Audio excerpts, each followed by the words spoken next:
raconte. Christophe Ondelatte. C'est une histoire difficile à ne pas mettre entre toutes les paires d'oreilles. L'histoire de Jocelyn Rénal, un tétraqué sexuel. À 29 ans, il a violé et torturé son ex-compagne, mais il compte aussi une centaine d'autres victimes. Des animaux, des chiens, des poneys, des rats, auxquels il a fait subir les pires sévices sexuels. Ouvrons ensemble la code B du dossier d'instruction de Jocelyn Rénal. Europe 1, Christophe Ondelatte. Dans le système judiciaire français, le dossier d'instruction contient un sous-dossier appelé Cote B. Il rassemble les rapports des experts psychiatres, psychologues et de l'enquêteur de personnalité. Ouvrons l'un de ces dossiers. Ondelatte raconte. Cote B sur Europe 1. En mai 2020, à Sassenage, près de Grenoble, une femme alerte la SPA. Bonjour, monsieur. Je suis venu vous raconter quelque chose que vous aurez du mal à croire, mais tout est vrai. Mon ex-petit ami, c'est un malade sexuel. Il torture des animaux. Il s'en prend sexuellement, quoi. Il n'y a pas longtemps, il s'en est pris à Bianca, une chienne. Je sais pas à qui avouer ça, alors c'est pour ça que je suis venu vous voir. Merci, madame. Merci. Nous allons agir et défendre ces animaux en allant le dénoncer au procureur de la République. Mais vous, madame, comment allez-vous? Vous n'avez vraiment pas bonne mine. Je suis au bout. Je suis prête à sombrer. Il s'en est pris aussi à moi. Il m'a violé. Il m'obligeait à regarder ce qu'il faisait aux animaux. C'est horrible. On va s'occuper des animaux, madame. Hein? Mais préservez-vous. Faites-vous aider. Et surtout, allez porter plainte. Un mois plus tard, Jocelyn Rénal est interpellé chez lui et placé en garde à vue pour viol avec acte de torture ou de barbarie, mais aussi pour acte de cruauté envers les animaux.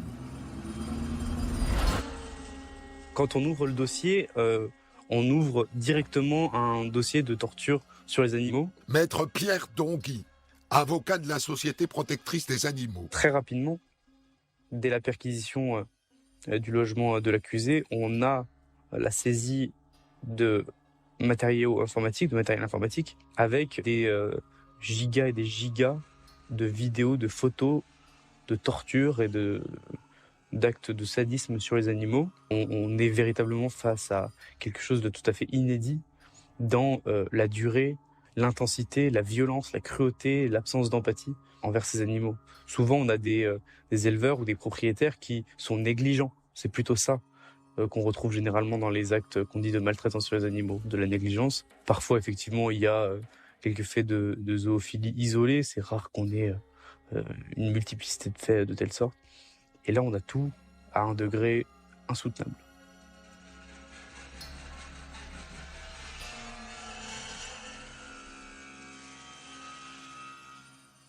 Eh ben, c'est un peu l'horreur.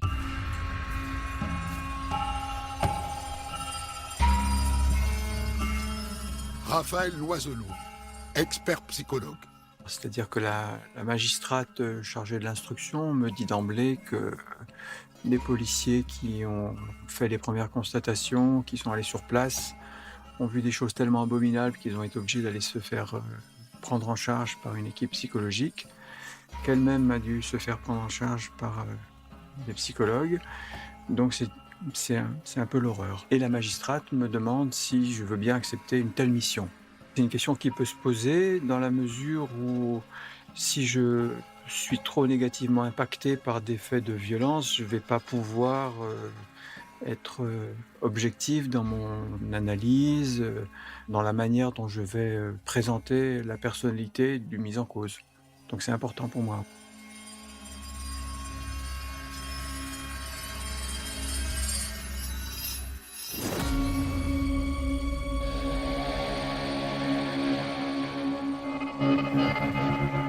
Je me suis senti de le faire parce que c'est une mission qui était tellement hors norme que j'ai voulu, c'était presque un challenge pour moi, c'est-à-dire, comment je vais faire pour appréhender un tel individu.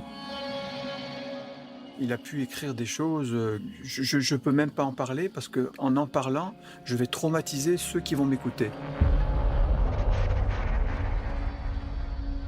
Il a écrit des choses à ce point traumatisantes que les images, la manière dont il écrit renvoie à des images mentales, et les images mentales qui vont se former après ce qu'on va lire, ce qu'il a écrit, traumatisent. Et je peux juste pas en parler, sinon je vais faire du mal à celui à qui j'en parle. Bonjour, monsieur Reynal. Je suis expert psychologue. Et nous allons passer un moment ensemble. Je ne vous juge pas. Je cherche à mieux vous comprendre. C'est important pour la suite de votre dossier. Ok, monsieur. Et quel âge avez-vous? Quel est votre métier? J'ai 31 ans. J'adore la cuisine. J'ai un CAP de cuisinier. Et j'ai travaillé dans des brasseries à Paris, à Limoges. Et depuis 2 ans, je fous rien.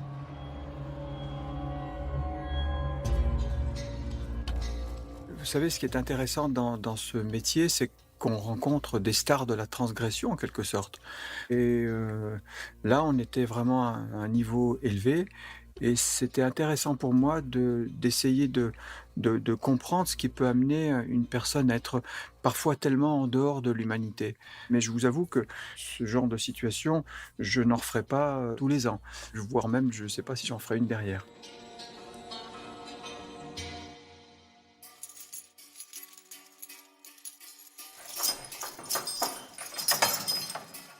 Au cours de la perquisition de l'appartement de Jocelyn Reynal, les gendarmes trouvent de nombreux instruments de torture.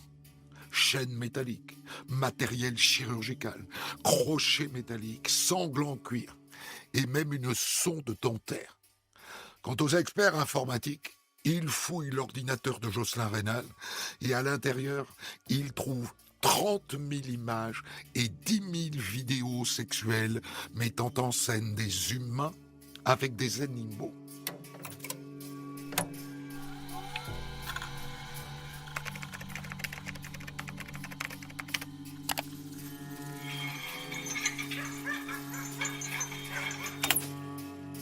Mais aussi des enfants avec des animaux. Il apparaît que Jocelyn Reynal assouvit ses fantasmes zoophiles sur le Darknet, cet espace incontrôlable d'Internet, où l'on trouve tout.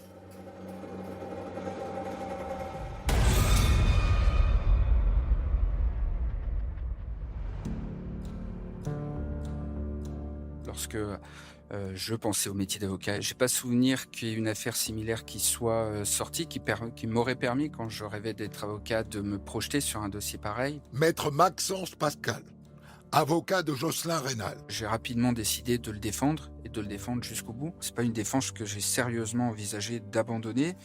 Notre métier fait qu'on se crée quand même une forme de carapace, et lorsqu'on lit un dossier, on le lit avec les questions juridiques qui se posent.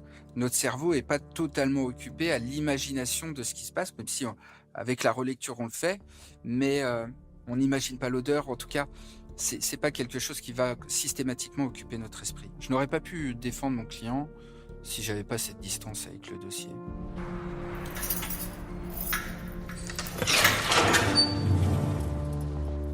Reynal, parloir. C'est ton baveux, il est là pour toi. La première fois que je rencontre mon client, c'est au quartier d'isolement de la maison d'arrêt de Lyon-Corba. C'est un quartier, comme son nom l'indique, pour isoler des personnes qui sont susceptibles soit de faire l'objet de violences, soit d'en commettre sur des autres. C'est une grande pièce, c'est ce qui marque avec le parloir avocat classique, où là on est plus dans des petits box. Là il s'agit vraiment d'une grande pièce puisqu'elle abrite d'autres activités. Et nous avons, ce qui me marque, c'est que nous avons une position très distante, en ce sens que l'intéressé est situé assez loin de moi. Il se place volontairement assez loin de la table. Ça dénote avec le dossier parce que la première impression que j'ai de lui est finalement d'une personne, d'une banalité assez frappante. Et lorsque l'on reçoit le dossier, qu'on va retourner le voir avec les éléments, finalement, tout au long des échanges que j'ai pu avoir avec lui, cette banalité n'a jamais totalement disparu.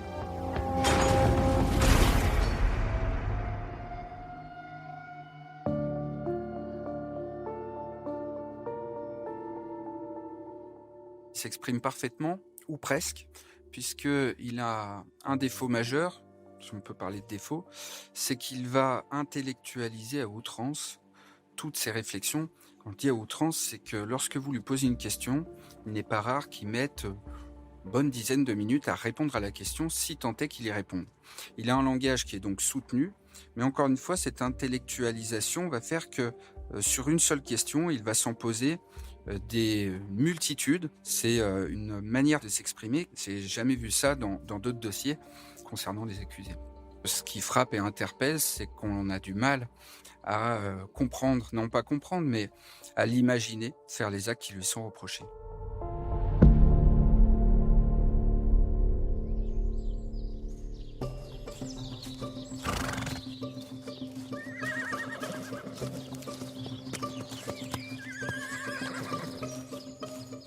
Code B21. Expertise psychiatrique de François Renaud.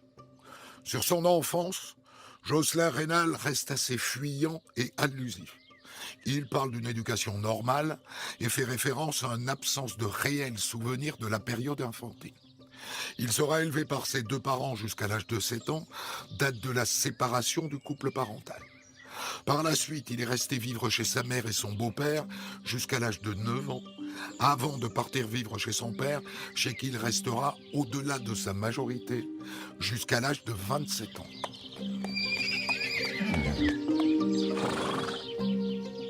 Il a grandi en partie, en tout cas en grande partie, à la campagne, jusqu'à notamment le décès de sa mère. Maître Maxence Pascal, avocat de Jocelyn Rénal.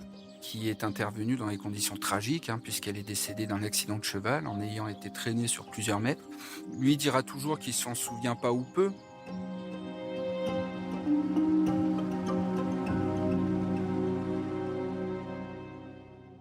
Donc bon, on peut faire des liens qui sont un peu de la psychologie de comptoir. Raphaël Loiselot, expert psychologue. En imaginant que sa mère ayant été tuée par un cheval, donc un animal, il va en vouloir à tous les animaux de la terre. Et c'est pour ça qu'il va les violer et les dépecer ensuite. C'est un peu court comme raisonnement, mais il y a quelque chose qui possiblement l'a affecté de toute façon. On ne peut pas ne pas être affecté par un décès accidentel, surtout quand il s'agit d'un parent. En fait, il considère qu'il serait trop facile de faire un lien entre le décès de sa maman, de faire un lien entre l'enfance et ce qu'il a commis. Il dira de manière générale qu'avec sa mère, il a très peu de souvenirs des relations qui étaient les siennes, très peu de souvenirs de son décès. Et c'est à partir de ce moment-là qu'il expliquera qu'il commence à se souvenir de son enfance, donc aux alentours d'une dizaine d'années. Mais ce qui est sûr, c'est que oui, il a grandi dans un corps de ferme, en présence d'animaux, de nombreux animaux, et que c'est au moment du décès tragique de sa maman qu'il a fini par revenir en région parisienne. Il aura des relations qui sont, variables avec son père et sa belle-mère, puisque son papa a reconstruit sa vie. De bonnes relations avec sa belle-mère, mais des relations parfois conflictuelles avec son père.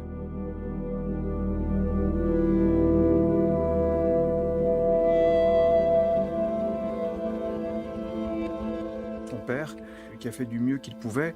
D'ailleurs, Jocelyn Rénal disait qu'il l'a fait comme il a pu avec le fils qu'il était, en laissant entendre qu'il était un enfant pas facile à prendre en charge.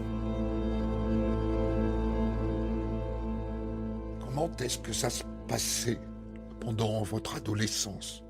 Vous aviez des amis ou vous étiez solitaire, esseulé? Bref, je n'aimais pas trop avoir des amis. De toute façon, ils étaient trop bêtes les autres. Ils comprenaient rien, ils étaient trop lents. Alors moi, j'allais en cours et je foutais le bordel. Je détestais rester assis à écouter un prof.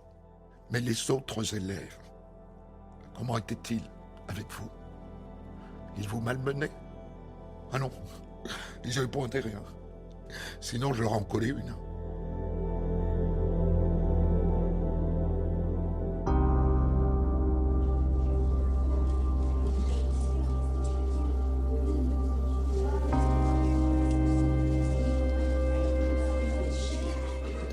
Qui était brillant. Il était brillant, mais il a malgré tout eu un parcours plutôt chaotique puisqu'il a redoublé 2 fois une classe de 3e. Mais bon, il a été hospitalisé à ce moment-là et il dit qu'il ne savait pas trop pourquoi il a été hospitalisé. Il parle de son impulsivité. Il dit qu'il n'était pas gérable par ses parents. Donc il devait faire un petit peu comme il voulait et ça devait déborder tellement le cadre éducatif que l'hospitalisation est devenue nécessaire. La première fois qu'il a été interné de façon significative en hôpital psychiatrique, c'est lorsque, en salle de classe, son enseignant a suspecté de sa part une tentative de suicide en plein milieu du cours. C'est à ce moment-là qu'il va donc être interné en milieu psychiatrique pour un syndrome dépressif. Et puis ensuite, les hospitalisations vont s'enchaîner avec des diagnostics différents de psychiatres, mais globalement qui poseront pas de maladie. Au stade de la terminale, son père expliquera qu'il s'est volontairement mis en échec pour passer le bac, qu'il n'a donc pas eu. Il va enchaîner sur un CAP cuisine et avoir quelques maigres expériences professionnelles qui se comptent sur les doigts d'une main et qui, dans leur globalité, se sont pas parfaitement déroulées, n'ont pas duré très longtemps. Et donc nous arrivons avec quelqu'un qui va être titulaire ensuite de l'AAH, l'allocation adulte handicapé, qui est bien une allocation qui est versée aux personnes qui souffrent de troubles d'une maladie et qui sont empêchées de travailler. J'ajoute pour l'anecdote que quelqu'un à qui on n'a jamais expliqué la maladie qui était la sienne, qui aurait justifié l'allocation de l'AAH, il a fini lui-même par refuser de percevoir l'AAH juste avant d'être interpellé et donc de ne pas accepter l'aide de l'État qui lui était accordée.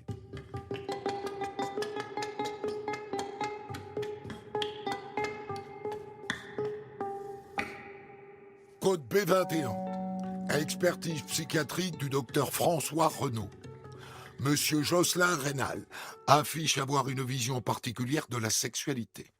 Il se déclare zoophile et dit même avoir découvert la sexualité avec les animaux dès l'adolescence, vers 14 ans.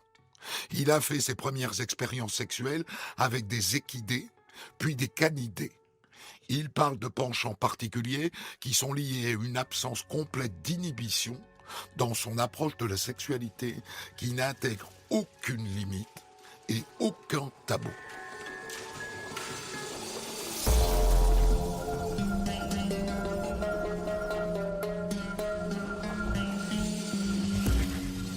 Il a une vie sentimentale qui est marquée par une première relation sexuelle avec une ânesse, et là il a 14 ans.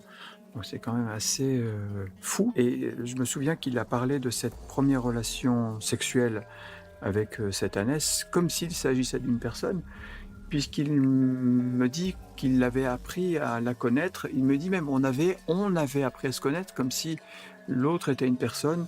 Et après, il rajoute que finalement, ça va que dans un sens. C'est-à-dire qu'il comprend bien que cette bête ne le connaît pas comme lui la connaît. Enfin voilà, il en parle comme d'une personne.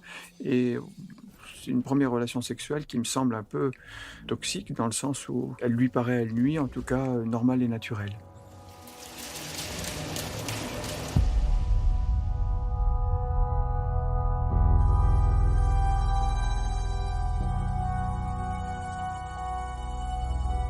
J'avais pu rencontrer au fil de mes expertises quelques personnes qui m'avouaient avoir eu une relation sexuelle avec un animal, mais plutôt dans des milieux, j'allais dire agricoles. Ce qu'il dit, c'est qu'il explique qu'il a toujours eu plus confiance aux animaux qu'aux humains. Il explique qu'il n'y a plus les barrières des tabous, il n'y a plus la barrière de la peur. Il explique qu'il est plus naturel, qu'il est plus détendu, qu'il a des rapports, et ce sont ces mots, qui sont plus agréables avec les animaux, avec des relations qu'il a tendance évidemment à idéaliser. Il le dit, il s'auto-persuade que les sentiments avec les animaux, les sentiments qu'il éprouve pour eux, eh bien, sont partagés. Il me disait que quand il avait l'occasion d'avoir des relations avec d'autres individus, c'était des animaux. Donc on sent que c'est confus pour lui, cette limite entre l'humanité et l'animalité, c'est vraiment compliqué pour lui.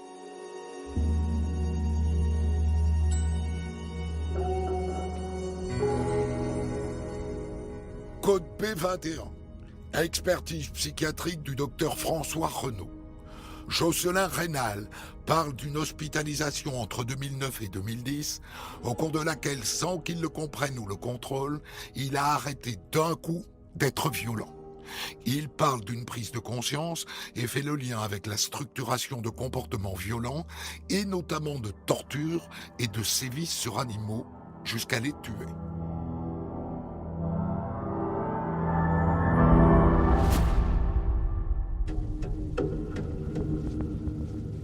Outre la zoophilie, pratique la barbarie sur les animaux. Et ça, c'est quelque chose qui est d'une part insoutenable et d'autre part complètement en décalage avec le fait qu'on va partager une relation avec un animal. On pourrait imaginer que cet animal devient un animal privilégié, mais pas du tout.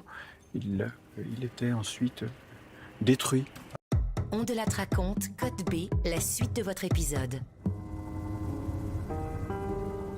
En 2015, alors âgé de 26 ans, Jocelyn Rénal est condamné pour la première fois. Le tribunal correctionnel de Créteil lui inflige 8 mois de prison pour maltraitance sur animaux.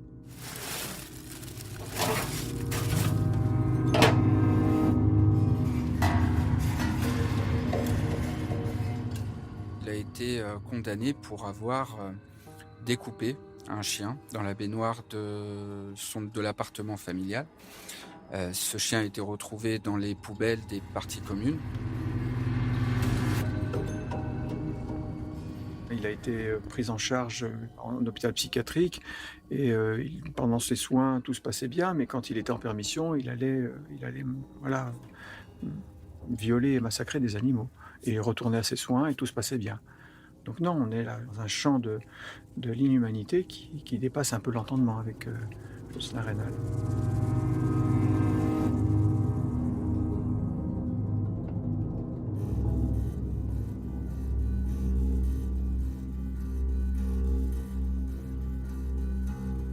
Mon client se présente début 2019 à l'hôpital psychiatrique de Saint-Égrève, au CMP, et va effectivement demander de l'aide, demander à être suivi et pris en charge surtout parce que, expliquera-t-il, à cet hôpital, il a des pulsions. Il explique qu'à chaque fois qu'il a des pulsions, il commet des actes de cruauté envers les animaux.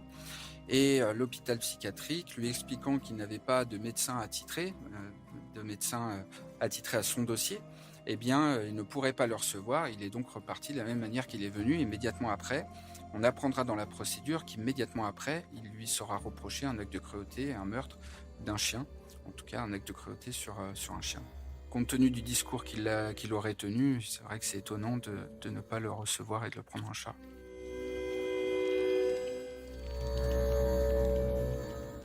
Code B29. Expertise psychologique de Raphaël Loiselot. Jocelyn Rénal assure qu'il exècre le genre humain. Il dit « L'humain, c'est de la merde ». Jocelyn Rénal explique que ce rejet justifie son investissement des animaux et logiquement sa zoophilie. Nous nous demandons quel traumatisme désorganisateur précoce éveille chez Jocelyn Rénal une telle angoisse de néantisation qui lui fait abhorrer le genre humain. Nous pensons que son souvenir le plus ancien contient peut-être les germes de sa violence et de sa destructivité.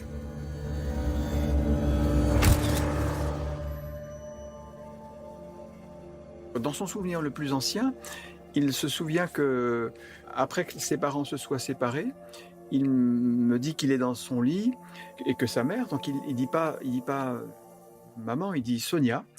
Il m'explique qu'elle est arrivée en pleurant avec un cadeau, des outils dans un joli coffre en bois, des vrais outils en métal utilisables mais de taille réduite.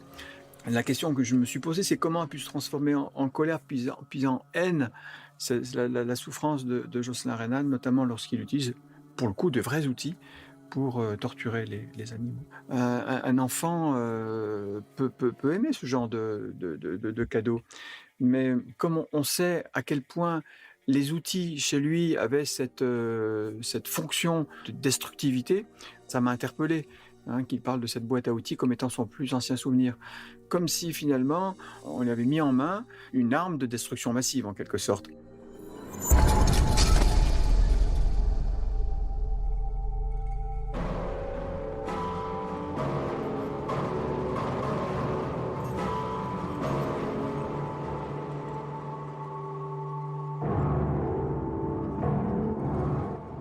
Sur la question de sa vie sentimentale, Maître Maxence Pascal, avocat de Jocelyn Rénal.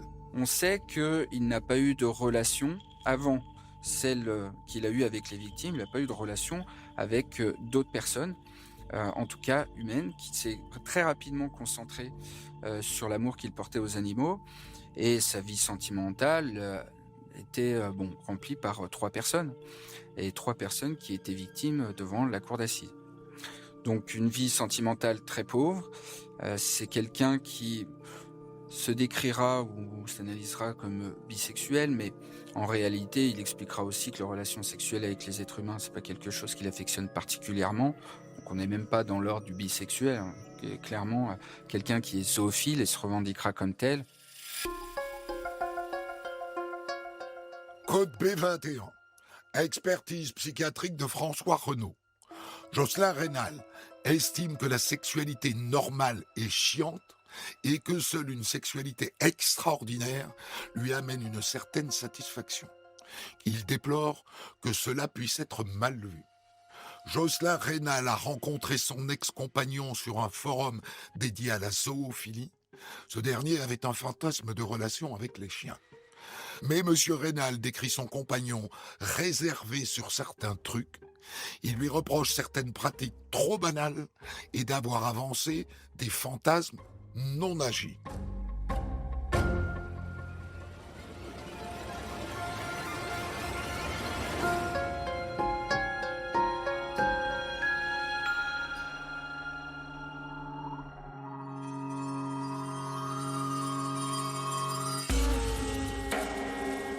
À mon avis, ici, il va vers les humains. Et dans sa première relation avec un garçon qui deviendra d'ailleurs une de ses victimes, c'est aussi parce que cette personne se présente comme étant zoophile. Raphaël Loiselot, expert psychologue.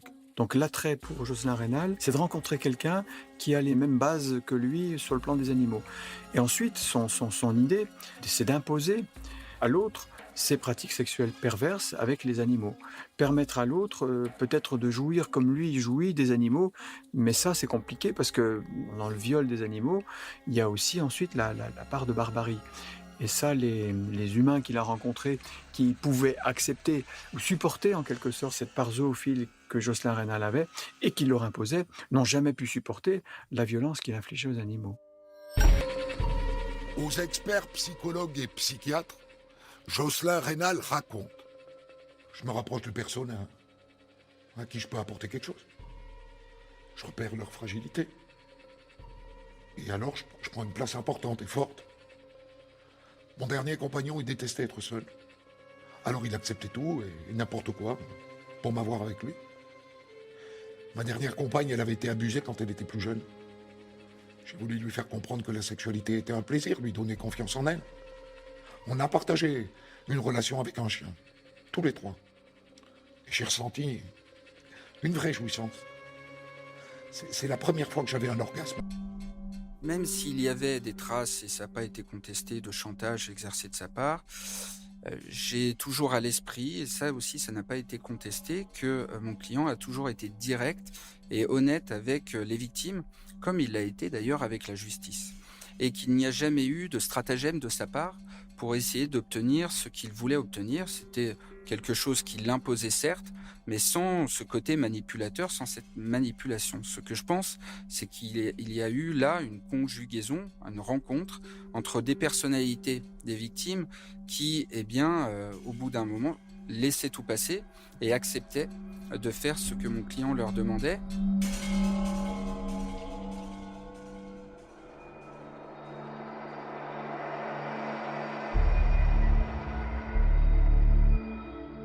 concernant Jocelyn Reynal, il attend de voir chez l'autre la réaction qu'il va produire, l'effet qu'il nous balance à la figure comme ça, ou les écrits qu'il nous donne à lire. Il attend de voir ce que ça produit, c'est sûr, c'est sûr. Il y a une forme de jouissance chez lui à sadiser ses interlocuteurs, à leur faire du mal. Et s'il ne pouvait pas me faire de mal à moi en tant que c'est juste pas possible dans l'humanité, il pouvait m'en faire en me parlant des atrocités qu'il avait commises. Il cherche à contrôler l'autre. Je l'ai vu plusieurs fois, 4 ou 5 fois. Il ne se livre pas. Il faut vraiment établir une pseudo-relation de confiance, en quelque sorte. Mais qui passe avec lui par des phases où il va tenter de me soumettre moi aussi. C'est-à-dire qu'il me demande de dire au juge, il me demande d'intervenir, il me demande de faire des choses qui ne sont pas du tout de mon ressort. Mais on voit qu'il essaye d'avoir une emprise tout de suite sur la personne qui est en face de lui, quand bien même il sait qu'il est dans un cadre judiciaire, que la personne qui est en face de lui, c'est un psychologue qui est missionné par le juge pour une expertise, donc un psychologue qui est expert judiciaire. Et eux, ils sont fous de ça. Ce qu'il faut, lui, c'est le contrôle.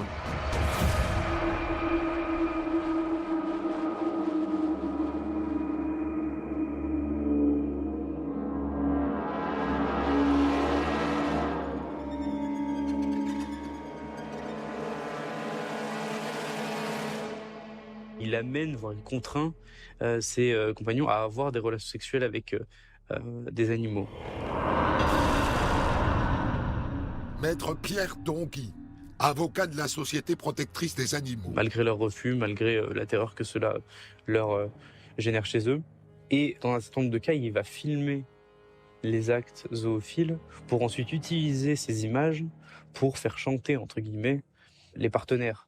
On s'est interrogé dans le dossier sur le laps de temps entre les actes et les plaintes, et ça a pu être expliqué par justement la terreur imposée par l'éventuelle divulgation de ces images et de ces vidéos à caractère zoophile.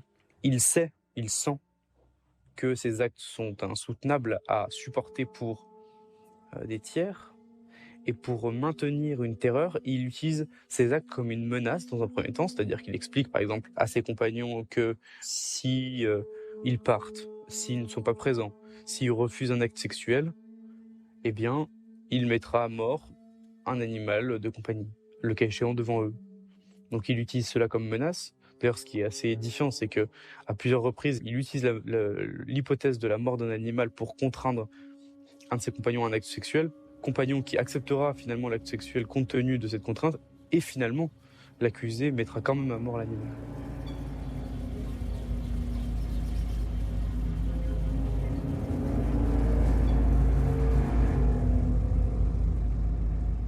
Sur le plan psychopathologique, je peux dire qu'il y a ces traits de personnalité qui sont franchement orientés vers la perversion et la perversité, et que ça, c'est quand même un trouble mental psychopathologique sévère et qui met en péril son insertion sociale, familiale, affective et professionnelle. La perversion, ça indique chez un individu sa capacité pour amener l'autre là où il n'a pas forcément envie d'aller, pour lui faire des choses qu'il n'a pas forcément envie de faire. Vous allez dire, c'est de la manipulation. Oui, mais c'est aussi une forme d'utilisation de l'autre à son insu pour lui faire des choses qu'il n'a pas forcément envie de faire. La perversité, c'est un petit peu plus archaïque que la perversion.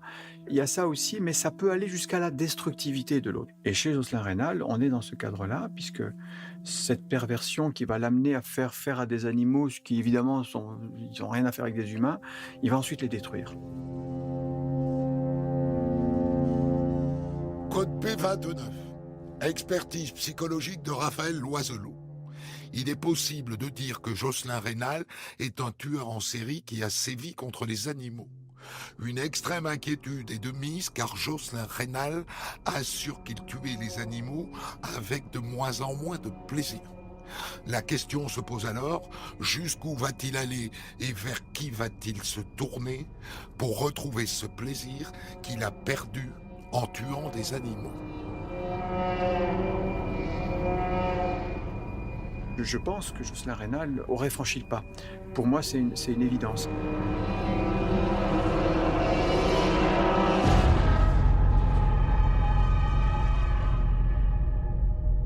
Il sait qu'on est dans le registre des animaux et il sait que dans notre société, c'est pas tout à fait puni de la même manière. S'il n'y avait pas eu les crimes de viol et d'actes de barbarie, il n'aurait mérité, pour la centaine d'animaux qu'il a massacrés, que 3 ans de prison. On est aux États-Unis, quelqu'un tue 6 chats, il passe sa vie en prison, vous voyez. Parce qu'aux États-Unis, ils ont pensé qu'avant d'être un tueur en série, la personne pouvait s'acharner sur des animaux.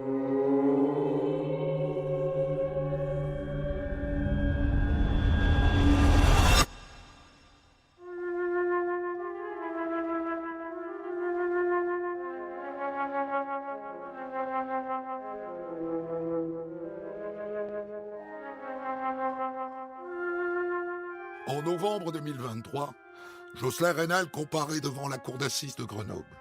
Ça fait 3 ans qu'il est tenu à l'isolement à la maison d'arrêt de Lyon-Corbas.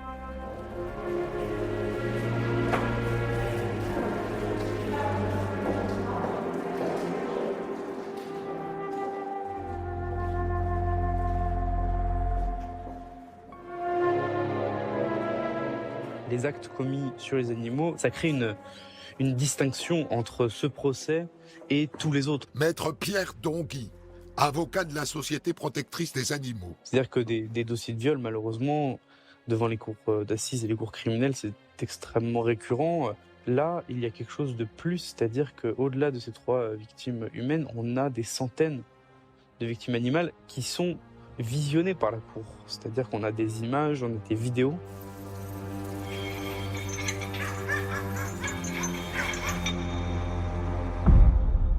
Ce qu'on ressent quand on ouvre ce dossier, c'est ce que l'accusé essaye de générer, c'est-à-dire une forme d'outrance, de terreur, qui nous empêche presque de raisonner.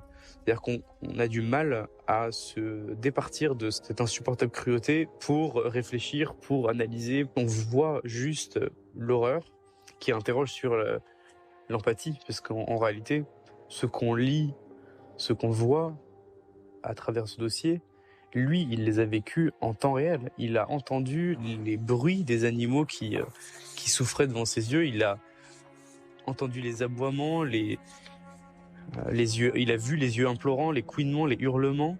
Et quand on imagine cela et qu'on se dit qu'il recommence, qu'il recommence, qu'il recommence à des dizaines de reprises, forcément, la première chose qui vient à notre esprit, c'est l'absence totale d'empathie. C'est-à-dire que c'est un homme qui a besoin de sentir sa toute-puissance sur la vie et la mort d'êtres vivants, de mammifères en l'espèce, qui a un point important d'ailleurs qui a été souligné par les experts, c'est différent en termes criminologiques et en termes psychiatriques de s'attaquer à des insectes, à des animaux qui nous ressemblent moins à nous humains qu'à des mammifères. Et dans ce dossier, c'est systématiquement sur des mammifères et ça sera un point aussi important pour la Cour quand il s'agira de s'intéresser à la dangerosité intrinsèque de l'accusé.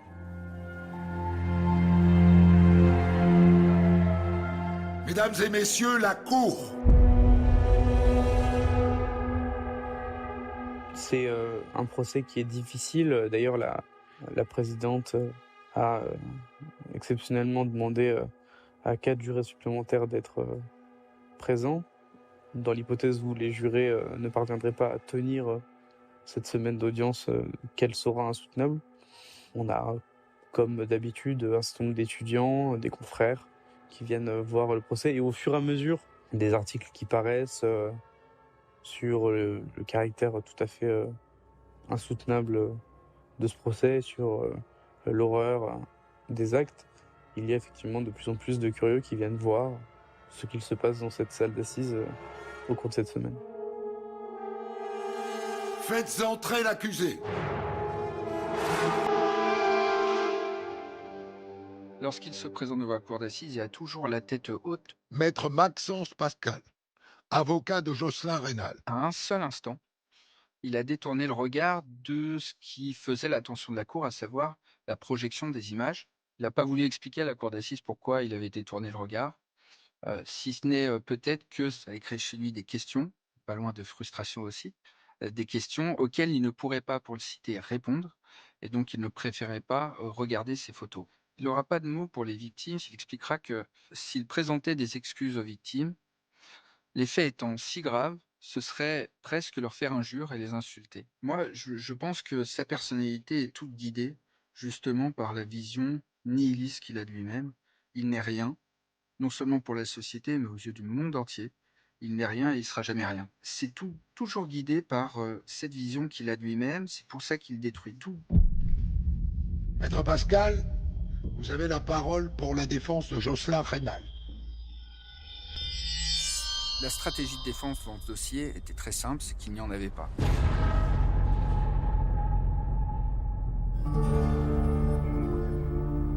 C'était vraiment boire les paroles des victimes, les considérer comme étant la vérité et rien d'autre. Je plaide son parcours de vie de façon objective lorsque je suis devant la cour d'assises. Je plaide ma conviction du dossier. Le fait que je n'imagine pas que le décès de sa mère ait eu aucune incidence sur la construction de sa personnalité. Le fait que celui-ci se déteste, parce qu'il n'y a pas d'autre mot, je disais tout à l'heure, une vision nihiliste de lui-même, il se détruit.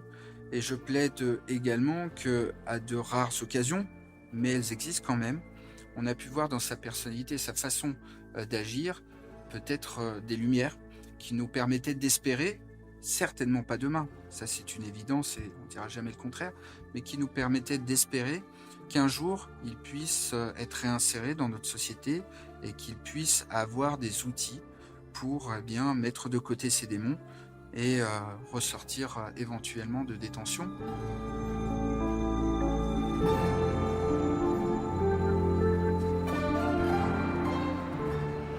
Jocelyn Rénal est condamné à la réclusion criminelle à perpétuité, assortie d'une peine de sûreté de 18 ans.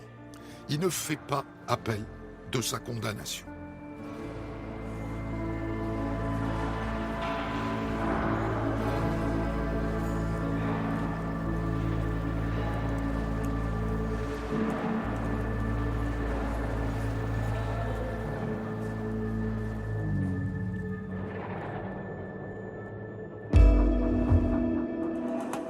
C'était On de la raconte dans sa version psy, autrement dit sa version Code B. Rédaction en chef du programme, signé Guillaume Maury. Enquête de Marion Douzé aujourd'hui. Réalisation Mathieu Fray. Retrouvez On de la raconte Code B tous les vendredis et samedis dès 6h sur votre plateforme de podcast.